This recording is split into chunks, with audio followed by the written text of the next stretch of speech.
একটা ছোট গ্রামে ছিল একটা বিশাল কালো আম গাছ। দিনের বেলা গাছটা একদম সাধারণ মনে হতো, কিন্তু রাত হলেই কেউ তার কাছে যেত না। গ্রামবাসীরা বলতো ওই গাছের নিচে একটা ভয়ঙ্কর ভূত থাকে। একদিন সাহসী ছেলে রুবেল তার বন্ধুদের বলল সে একাই রাতে ওই আম গাছের নিচে যাবে। গভীর রাত, চারদিক নিস্তব্ধ। হঠাৎ বাতাস জোরে বইতে লাগল। আম গাছের পাতাগুলো শব্দ করে উঠল, সররর সররর।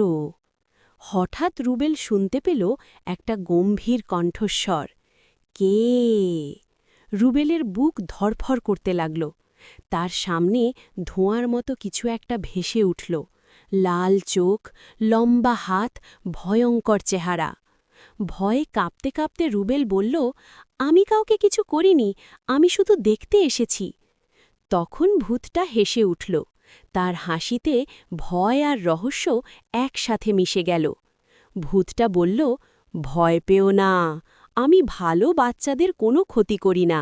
যারা রাতে আম চুরি করে শুধু তাদেরই ভয় দেখাই।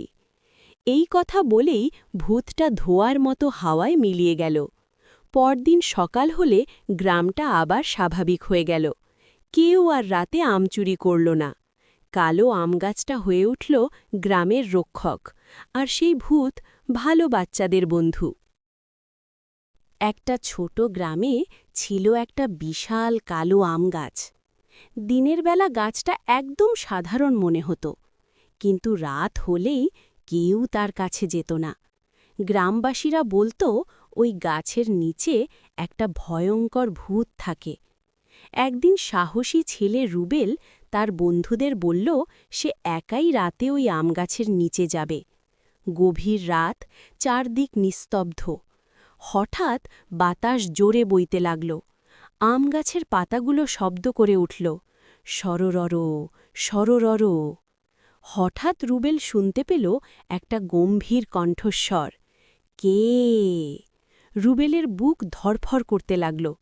তার সামনে ধোঁয়ার মতো কিছু একটা ভেসে উঠল, লাল চোখ, লম্বা হাত, ভয়ঙ্কর চেহারা। ভয়ে কাঁপতে কাঁপতে রুবেল বলল, আমি কাউকে কিছু করিনি, আমি শুধু দেখতে এসেছি।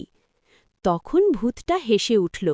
তার হাসিতে ভয় আর রহস্য একসাথে মিশে গেল। ভূতটা বলল, ভয় পেও না, আমি ভালো বাচ্চাদের কোনো ক্ষতি করি না। যারা রাতে আম চুরি করে শুধু তাদেরই ভয় দেখাই। এই কথা বলেই ভূত